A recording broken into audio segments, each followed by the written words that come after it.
welcome back to another edition of the Stars and Stripes Cricket Podcast presented by DreamCricket. I'm your host, Peter Della Penna, and on today's episode, we pick up where we left off with Todd Myers, Senior Vice President of Global Operations at Willow TV, who own the rights for the launch of the upcoming Minor League Cricket T20 franchise competition. First matches begin on July 31st, and that's an event that a lot of people have been looking forward to on the U.S. domestic cricket calendar for some time. They've recently gotten a title sponsor in Toyota along with Sling TV, so they've got sponsors, they've got a television rights partner with Willow TV, and Todd Myers is involved with that. We talk about that for part of the episode, and we also go into a bit more about the conversation where we left off, discussing the business side of TV rights acquisitions in the American rights market for international cricket. Todd played a very big role in that when he was the Director of Programming and Acquisitions at ESPN from 2004 to 2015, and that's where I met Todd as a colleague before Todd moved on to Willow TV. Todd has some interesting insights to share, not just as a business executive, but again, as a general enthusiast for cricket, and has some great ideas into how cricket can grow and how to make cricket grow in terms of the psyche of the American sports fan and get it more exposure, more recognition, and he continues to play a role in making that happen at Willow TV. But before we get to that, I want to thank the sponsors of the Stars and Stripes Cricket Podcast, starting off with DreamCricket. The DreamCricket Academy offers private group lessons for children of all ages, led by head coach Earl Daly, a former USA national team player and the head coach of the USA Under-19 national champion Mid-Atlantic region squad this past April in Texas. DreamCricket Academy is located at 400 Apgar Drive in Somerset, New Jersey, just a mile off of exit 12 on Interstate 287. For more information, call 908-938-3787 or email cricket@dreamcricket.com. The Stars and Stripes Cricket Podcast is also sponsored by Moosa Cricket Stadium, the first and original turf wicket cricket facility in the state of Texas, located at 5515 McKeever Road in Pearland. For more information, call 713-534-2195. That's Moosa Cricket Stadium in Pearland, Texas, about a half hour south of downtown Houston. And now, continuation of the interview with Senior Vice President of Global Operations at Willow TV, Todd Myers. All right, now from the broadcasting side, programming and acquisitions, one of the questions I have for you is to do with ad value, sponsorship rights, and kind of what gets something broadcast. Again, we talked about the T20 World Cup finals, India being in the final of that 2014 event, a couple of the IPL matches. One of them I definitely remember, there was a Chennai Super Kings match that was broadcast on ESPN television early in the morning, but still was broadcast. And the fact that Dhoni has been associated with the Chennai Super Kings forever certainly helps. Yeah. And this has been a constant battle over the years in terms of fans understanding and really demanding more teams in World Cups and what determines a format for a World Cup. And so much of that is determined by India and the BCCI. And so for somebody from your standpoint who's been involved with sports programming and having an insight into the behind-the-scenes aspect of ad sales, ad rights, and what can get ratings and whatnot, not just at ESPN, but at Willow TV, I wanted to ask you about some general figures. I don't know if you can share them or not, but just to give people a general idea of how much of a disparity there is between the market share or the ratings number that gets returned, say, for an India match in a T20 World Cup versus, say, like, for example, that 2014 T20 World Cup, Ireland and the Netherlands played one of the matches of the tournament. Netherlands had this incredible chase, and it was must-see television, but there's no guarantee that there are a lot of people going to be tuning in from the start or even in the middle of the match, because at the end of the day, it's Ireland and the Netherlands, two countries that are not big draws. I'm curious, as somebody who's been involved in seeing these figures, really how much importance is there placed on getting a match televised and the success or failure of that when it is, again, a 2014 T20 World Cup final where India is involved versus matches where they're not involved? Sure. Well, good question. And honestly, I don't remember exact numbers from back then, but I know that at least that decision had been made to show the World T20 on the championship on ESPN2, well in advance of the teams being decided. there's a lot of programming changes that have to be made. With that said, I will honestly say that if halfway through the tournament it looked like it was going to be the Netherlands versus Ireland for the championship, maybe that match might not have made it to ESPN2, right? But as you're going halfway through the tournament, you can kind of see which teams are playing well, and you never, like anything, right? NCAA championships, Super Bowl, you don't know what the matchup's going to be until the final whistle blows on the end of the semifinals. But at that point we had a pretty good idea. It would probably have been in India, Sri Lanka, West Indies, maybe in England. And I honestly don't recall how everybody fared in the tournament that year. So someone, please don't, send Peter a Twitter note that says Myers was so wrong. England had a terrible 2014.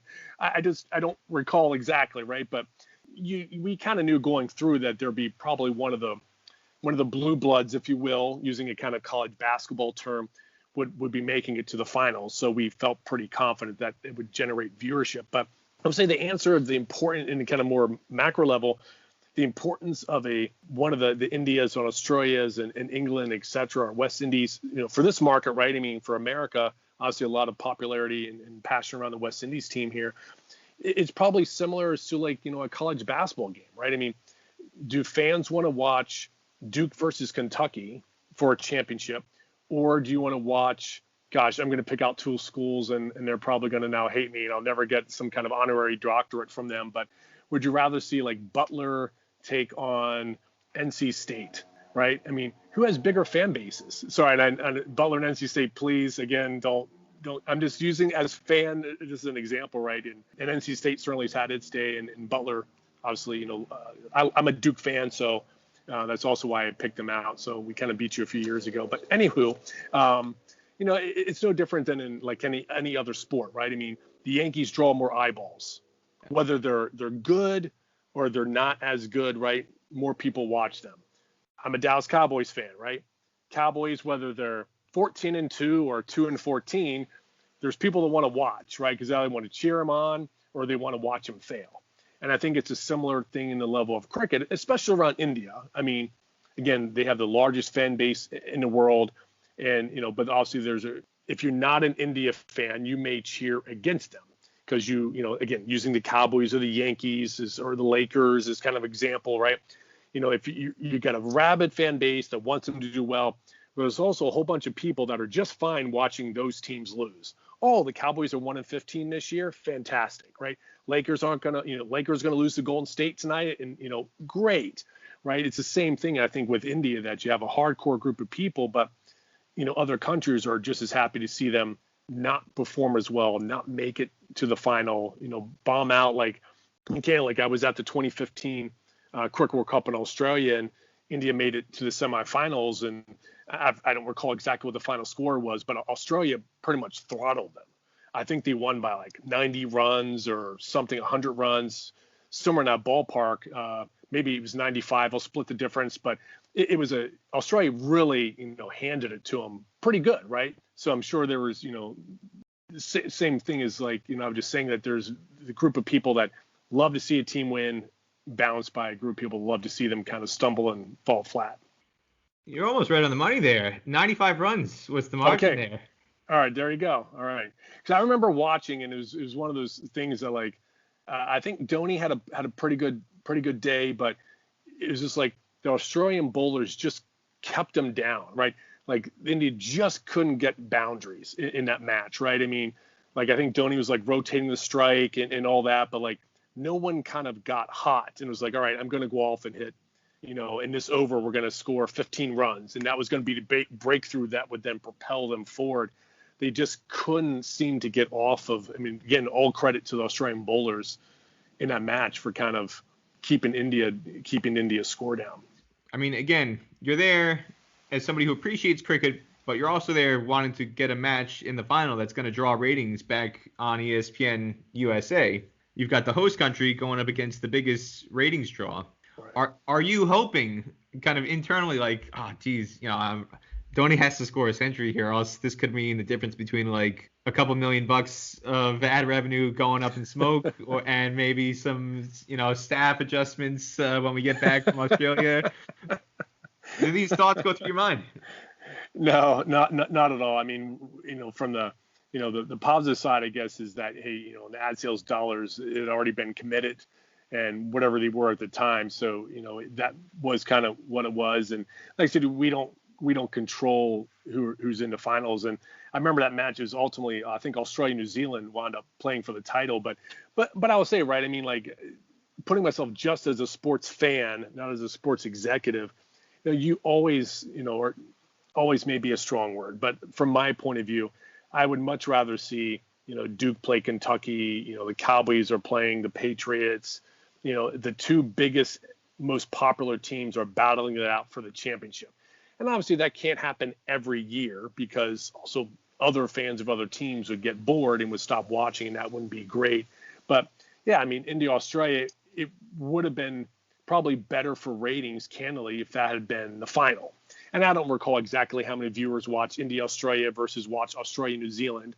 I would say right now, if you and I were in Vegas and we had to only bet on one or the other, I would put my money on that more people watched India, Australia than Australia, New Zealand. Again, not taking anything away from New Zealand whatsoever. Wonderful team. But ultimately, just India has more fans. So I'm sure that match had more viewership than Australia, New Zealand. You left ESPN at the end of 2015.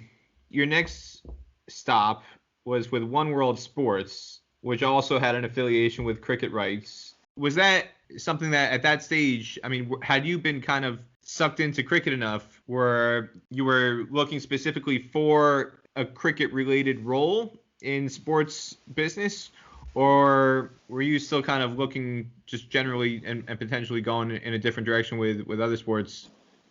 Yeah, good questions. I mean, One World Sports had a lot of different sports on its air. And again, I'll say it, when I worked at ESPN for ESPN3, again, I would say I was probably somewhat of a Swiss Army knife, right? I mean, did cricket, did some rugby, did some soccer, did CrossFit games, did outdoors, did a whole bunch of different sports. So when the opportunity came around with One World Sports, I acquired a Continental Hockey League, Russian hockey. We had Chinese basketball, a whole host of different things. But I knew that one of the big things about the cricket audience is they will find their team. Maybe different than like Russian hockey, right? Obviously, the fan base is much smaller in the U.S. than it would be for cricket, right? So I knew that it would bring an audience. And when you're One World Sports at the time, unfortunately, it's not around anymore, but was still in startup mode. And, they were trying to find what can they hang their hat on to generate larger audiences. And candidly, from my experience at ESPN, I knew cricket was one of those things. So we had ECB rights, and then we wound up getting Caribbean Premier League rights. Willow had most of the other rights, and ESPN still had a handful of rights at that time before they kind of, I'll say, slowed down on the cricket acquisitions. They've since picked back up again. But, it was at the time just trying to figure out, hey, how do we drive an audience to One World Sports? And I knew that cricket would be one of the sports that would do it. You went on from One World Sports. You started to do your own bit of consultancy work, founded your own company, and then you moved on to Willow TV. Yep. And the biggest provider of cricket content in the U.S. North American market. What started as a streaming service online, but has grown significantly to now include an actual cable channel that you can order, whether it's you got Comcast or Cablevision or Time Warner, and all sorts of different cable providers all around the country offer access to Willow TV. So now, in your current role, how do you see cricket in terms of with Willow? Cricket was kind of this small, tiny speck of the ESPN rights universe in the U.S. market compared to Willow, where it's literally the only thing. It is it. Cricket is it, and that's your entire focus. And how the two experiences have compared. Yeah, well, I mean, look, I'd say that one of the things that, when you work in cricket 24/7, right? I mean, you able to get a deeper understanding of the game, deeper understand of the players and financials and business models that's involved in this. And I think when you quote unquote get it wrong, you hear from your fans more. Whereas I think at ESPN, part of it was, cricket was fans watched, and if ESPN got it wrong, I think they got potentially more of a pass. Hey, they're trying, right? They don't really know the sport. They're doing the best they can. But at Willow, the fans expect you to not make mistakes, to know the sport through and through, which, we do. And not just myself, but the whole team, that works on Willow. I mean, that's part of it. So I'd say you have maybe a little bit more fan responsibility, because you're just not going to get a pass from the cricket fans that are, again, hardcore in this country, which is good. And, I think, it's really an exciting time for cricket in the States. And Peter, I don't know how we get you to move back. Again, I'm in Florida, so you're welcome to come join me here. But between Ian Higgins and USA Cricket and VJ and Samir and the team at American Cricket Enterprises, ACE/Major League Cricket. I mean, they may have a very long business card, right? Because it's ACE, American Cricket Enterprise, Major League Cricket, Minor League Cricket. They're launching their academies. Like, cricket is on a big growth pattern here in the States, fueled by those folks I just named. I mean, Ian, VJ, Samir, and all their team are really pushing the sport forward. And, like I said, there's no doubt with the investment in time and resources that they're making that it's going to take off. I don't know what the timeline is, that it's going to, jump up and join, Major League Baseball and kind of the NFLs and NASCARs of the world. But I look at it like soccer, right? I mean, in 1992, soccer was pretty much on the periphery here in the U.S. And now soccer is definitively, I would say, one of the top, 4 or 5 sports that are watched. I mean, there's more soccer brought. If you love soccer or football, depending again what country you're in, America has more of it than any country in the world. Yep. And it's the same for cricket, thanks in large part to Willow, right? I mean, we carry something like 85 or 90% of the cricket that's played around the globe. So if any of you are watching this outside of the U.S. and you love cricket, you should immediately pack up your bags, move to America, and get yourself a Willow TV subscription, because we will serve you with more cricket than any place else you can possibly imagine. And like I said, the investments in USA Cricket that are happening and the teams have been growing and improving, and COVID-19 has had a negative impact on a lot of aspects of people's businesses, personal lives. Obviously, we see the tragedies that have happened around the globe. From a momentum standpoint of USA Cricket, it couldn't have come at a worse time, right? They were making inroads. They're, on the path to qualifying. And then all of a sudden, COVID happens. And I don't think the USA Cricket team has played since February of 2020, I believe. So no doubt the players will get back at it. They'll get back. But, it was really swinging the momentum, and now they got to get it recranked up, which I know Ian and the team will absolutely make happen. Today's edition of the Stars and Stripes Cricket Podcast, presented by DreamCricket, is also sponsored by Moosa Cricket Stadium, the first and original turf wicket facility in the state of Texas, located at 5515 McKeever Road in Pearland, just 5 miles off the Bailey Road exit from State Route 288, a half hour south of downtown Houston. Moosa Cricket Stadium includes fully enclosed locker rooms and change rooms, plus shower facilities after your day's play, as well as outdoor nets for all your training needs. Aside from the main turf stadium ground, there is now a second ground at the facility open for use. For more information, call 713-534-2195. Moosa Cricket Stadium in Pearland, Texas. There's a couple points I want to touch on there. One, for anybody who is listening or watching elsewhere in the world, Todd Myers is not joking. If you are in the USA, you honest to God have better access to cricket watching than I think anywhere in the world. Being in England, having lived in England, the prices and the access to international cricket are far higher. There's a far higher barrier to entry from a cost standpoint and an access standpoint on pay TV and other outlets in the UK, in Australia. When I lived in Australia, again, basically the only matches they would show in Australia on television were the Australian matches. You got to watch the Australian home matches, but they're not going to show everybody else's matches in every other country around the world on Channel 9 or the network TV. And even on a pay service like Fox Sports, it's not necessarily guaranteed that they're going to pay for the rights to all the other stuff. And that was a controversial thing during the 2015 World Cup and the 2019 World Cup. They would show, again, the World Cup, they would only show Australia's matches on network television. The other, 42 matches of the tournament, you couldn't get access to, really. You don't have that issue in the U.S. with Willow and with ESPN at the time when ESPN had the 2015 World Cup. Same thing, in the UAE, other countries I've been to. It's astonishing to me observing the level of cricket access abroad in what are, quote, traditional cricket countries with strong cricket cultures where they basically exclude 95% of the cricket rights that are not affiliated with their home or host national team. And that's one of the great advantages of the USA is that, in a sense, because it is a neutral market, the broadcasters cater to everybody. They'll get the India rights, the Pakistan rights, the Australia rights, the England rights, New Zealand rights, West Indies rights, and the cost is actually quite low. Willow TV, not to shill for Willow here, but $9.99 a month, $9.99 a month for all the content that you get on Willow. That's an incredibly fair price compared to what you pay for Sky Sports in the UK, especially.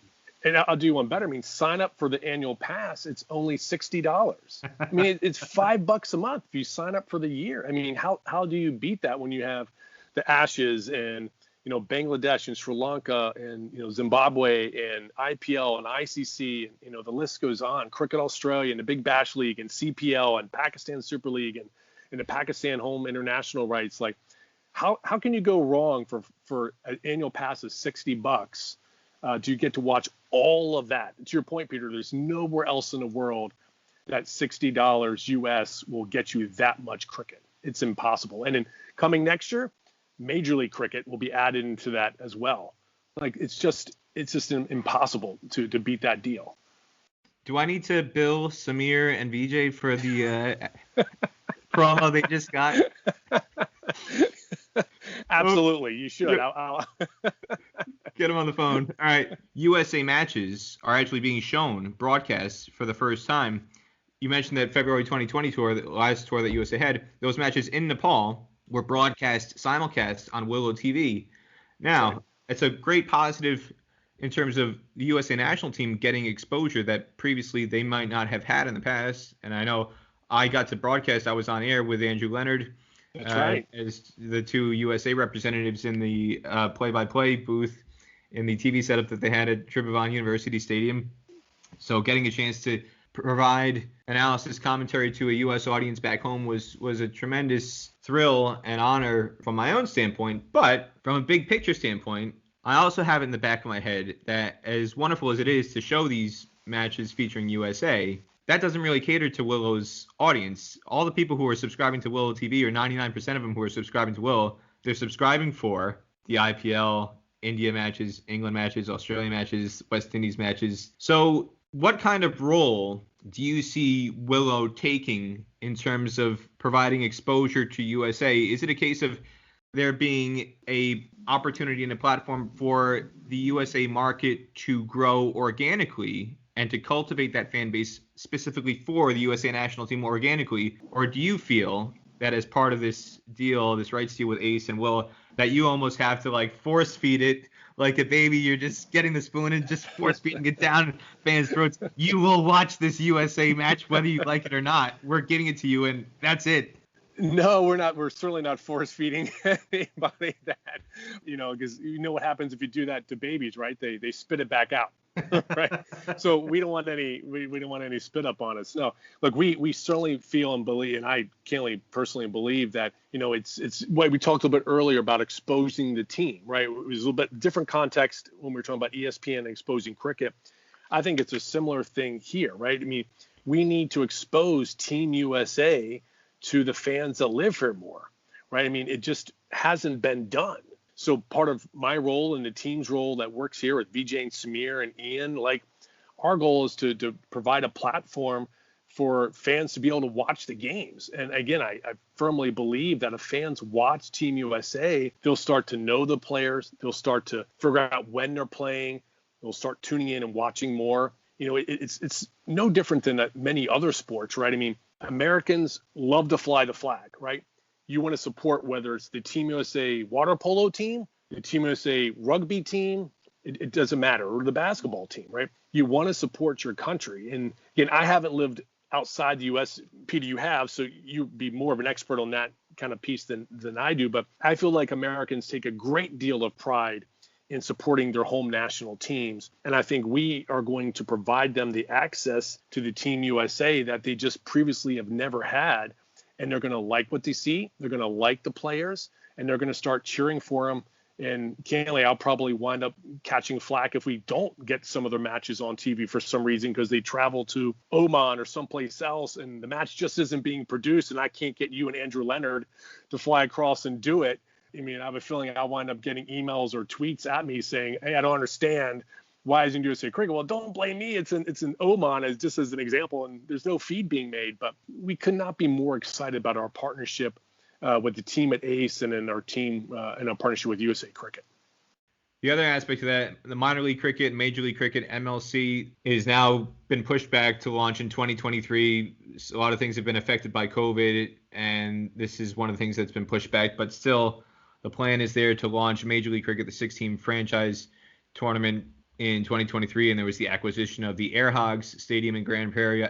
I went to it in person after the USA Under-19 National Championships in Houston. I made the 3.5-hour drive up to Dallas, went to a Texas Rangers game, got to see Globe Life Field, and then after the game was over, took the 15-minute drive over to Grand Prairie, and it's a gorgeous facility, and it's right there next to Lone Star Park, the racetrack, so you've got all the parking you could ever need, and the infrastructure's there. It's very, very well set up.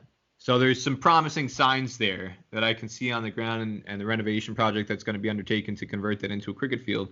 From your standpoint, from a broadcasting standpoint, what do you think is going to attract viewers in a market where it is sometimes difficult to get new things to catch on, even within cricket? Again, you'll have people who are diehard India fans, West Indies fans, but there's not necessarily the same level of interest even within franchise cricket. I mean, I can remember going to CPL games in Florida, Steve Smith and Andre Russell in front of 700 people because they just were not interested on a weeknight to go to that in person.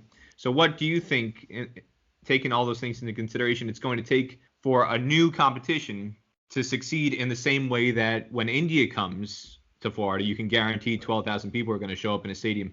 Yeah, well, look, I think obviously marketing is one. So again, I'll get the low-hanging fruit out of the way first, right? We gotta let people know, and by we meaning Willow and the team at ACE, right? So we have a partnership as we go forward. So both we have to work hand in hand to alert people when and where the matches are happening. I think the second one, honestly, is storytelling.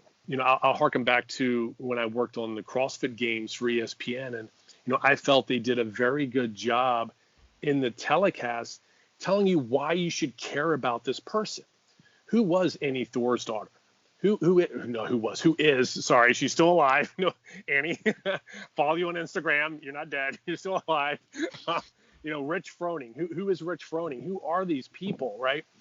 And I think it's going to be the same thing for us, and that's something that, we're committed to as at Willow, is to help tell the stories around these players and get people to know and have interest. So when they do come out to the ballpark, they're not like, hey, well, there's Corey Anderson. I don't really know Corey. Well, sure you do, because we're going to introduce you to him via features and interviews and things of that nature. And he's just one example that we're going to help drive interest in this sport. And I say, again, some of this goes with USA Cricket, a little bit like soccer, right? You have some players that wind up making a name for themselves I'm talking about soccer now, on the national team. Then they come back and will play for whoever the MLS club is. I think there's going to be some of that as well. Some of these guys will go make a name for themselves playing against international competition, get a little bit more pub and press that way, will come back and now play for their local team for Major League Cricket. So again, none of this is going to be, an overnight sensation. There's going to be a lot of hard work, right? I mean, oftentimes people just look at the end game. Oh, wow, look, again, take ESPN, for example. People are like, wow, what are we now, 30, 50 years later almost or so, right? ESPN's been around, and you see, wow, look at the pinnacle it's at. Yeah, but it didn't start there, right? There's a lot of work and effort that's going to go in, that's going to build Major League Cricket step by step by step, and that someday someone's going to look around and be like, wow, you guys are on top of the world. But you got to start somewhere. And, there's no doubt with the team that's in place, there's a lot of really smart people, a lot of hardworking people, and they're going to make some good strategic decisions on how to get fans out to the stadium. And we talked about earlier, if you go, you're going to enjoy yourself. And then you're going to go back and tell your neighbor, hey, well, what'd you do last Saturday? Oh, well, I went over to the Air Hog Stadium and caught a professional cricket match. You should come with me next time. And then they bring somebody, and the next thing you know, hopefully we have a waiting list, like the Lambeau Field. You just can't get a ticket because it's become that popular. It's one of the most underestimated marketing techniques. Been there since the dawn of time. Word of mouth. Nothing works like word of mouth. Yeah, for sure, right? I mean, and that's, like I said, that's definitively going to be part of it. Like, you want people to come, have a good time, and they will come back and they will bring their friends and family along with them. Todd, it's the time of the show where we do the best 11, the favorite 11 questions. Again, today's show is presented by DreamCricket. DreamCricket Pavilion Shop can help you fill up all your cricket kit requirements from top-of-the-line English willow bats made by all the top manufacturers, as well as helmets, gloves, pads, jerseys, highlights, DVDs, and more. Get 10% off all orders over $400 using coupon code DCUSA. That's DCUSA. Go to shop.dreamcricket.com to take advantage of that offer today. DreamCricket is located at 400 Apgar Drive in Somerset, New Jersey. Call 908-938-3787 for more information. That's 400 Apgar Drive in Somerset, New Jersey, just a mile off of Exit 12 on Interstate 287. I'm sure you've taken 287 quite a number of times up and down New York, New Jersey. Todd? Absolutely. Living in the Northeast, it's hard to avoid. And that's the route to DreamCricket. So, again, we thank DreamCricket for sponsoring the Stars and Stripes Cricket Podcast. All right, best 11. Here we go. The nicest or the best cricket ground experience you've had as a fan, an administrator, in a business capacity. What is your favorite ground that you've been to in the world? Oh, gosh. I guess I'll have to say Lord's. I mean, it's just tough to beat watching a match there. Your favorite place to eat out on tour or away from home outside of Florida? It could be a chain, it could be a specific restaurant, a specific city. What's your go-to place? Well, because of my kids, I can only answer Chili's. So that is the place we go. Your favorite cricketer of all time? I'll say Chris Gale. Tough to beat the universe boss. Impossible, some might say. Yes. Is there a galaxy boss? Where do you go from beyond the universe boss? I don't know. Favorite non-cricket athlete of all time? Larry Bird. No one worked harder than he did. I feel no one got more out of his what skills he had than Larry Bird did. Your favorite non-cricket sports venue to go watch a game? Dallas Cowboys Stadium. AT&T Stadium. AT&T Stadium. Home of the Dallas Cowboys. Jerry World. Right, yes. Literally right adjacent to Globe Life Field. When I was there, I was like, ooh, I'd like to go see a game in there one day. Giants. I'd like to go see a Giants game. As a Giants fan, I need to see Giants go in there because Eli Manning used to own that place. He did. I think that's why they don't open anymore. The Cowboys like, right, I don't want to play the Giants to start anymore. Well, now that Eli's gone, they may want to do it again. But yeah, back in the day, that was not a good matchup for him. The best sports broadcast announcer to come out of Syracuse. Oh my goodness, that's a tough one. God, I can't say because whoever I say, someone's going to be disappointed. But I'll say Mike Tirico. I mean, Mike Tirico's phenomenal. I mean, worked with him at ESPN, and now he's at NBC. And gosh, I don't know if there's a sport other than maybe cricket that he hasn't called. So maybe that's his. There's still time. To get him. There's still time. We need to get Mike on a cricket broadcast. I'll go with Mike Tirico. Hey, well, if he's with NBC in the Olympics now, 2028, there's your opportunity. Absolutely. Hey, that's a good one. Yeah, I'll start sending him some notes and like get him prepared. Are you a Coke or a Pepsi man? Pepsi. Sorry. Hey, Pepsi sponsored cricket. I don't think Coke ever has. So. Well, I think Coke has sponsored specific teams. I want to say Coke has sponsored.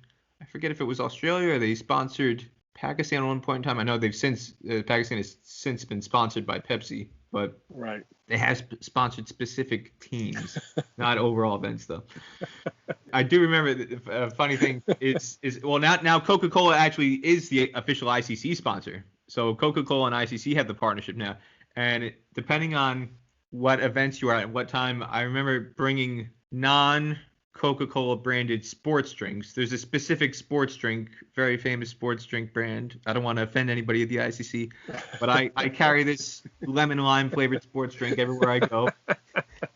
Somebody from the ICC very hurriedly came out one day. I was covering a match in Dubai, the T20 World Cup qualifier, and said, "Hey, you're going to need to rip that label off because you could be killing a sponsorship deal. Right. I was like, wait a second. I love Coke. I'm a big Coke fan. I have a Coca-Cola T-shirt in my arsenal. Like, I don't want to do anything to offend Coke. Please understand. Don't take it in that way. I will take the label off. If it must happen, I will take the label off. But I can assure you, I am a Coca-Cola diehard. Gotcha. And they said, okay, all right, we understand. Okay, all right. Your favorite pizza topping?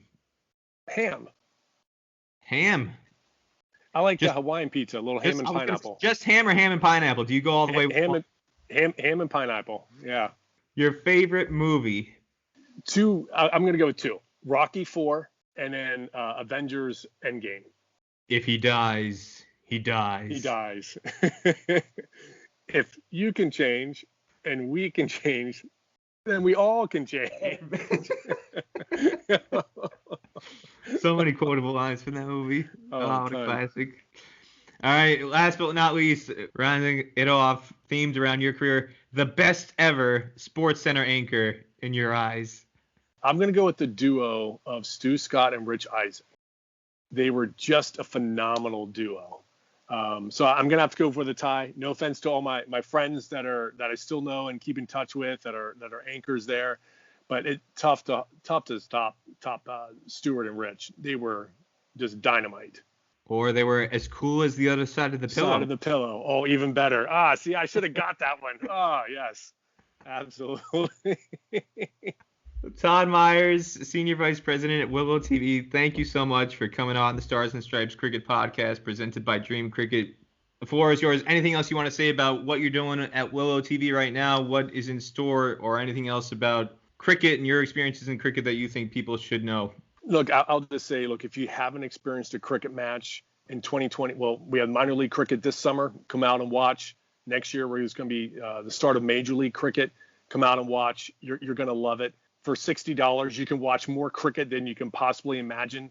So please do that. Then bring your family and friends in to watch as well. I would say just give the sport a chance if you haven't watched it in person. Give it a chance. You will absolutely love it. And take it from Peter too, not just me, but Peter will tell you as well that you watch a match, you will absolutely fall in love with the sport.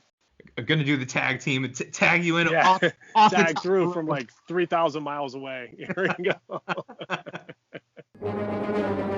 What really fantastic insights Todd Myers has that he shared into his world of television broadcasting rights in cricket in the U.S. marketplace. And Todd has been an incredible asset. He's somebody who's worked very, very hard to promote cricket in a very unique role in the world of broadcasting. And we need a lot more people like Todd Myers if cricket is going to get going in the right direction in America. I encourage everybody to subscribe to the podcast, whether the video version on YouTube or the audio version on Spotify, Anchor FM, Apple Podcasts, Google Podcasts, and other podcasting platforms. Until next week, I'm Peter Della Penna, reminding everybody, God bless America and God bless American cricket.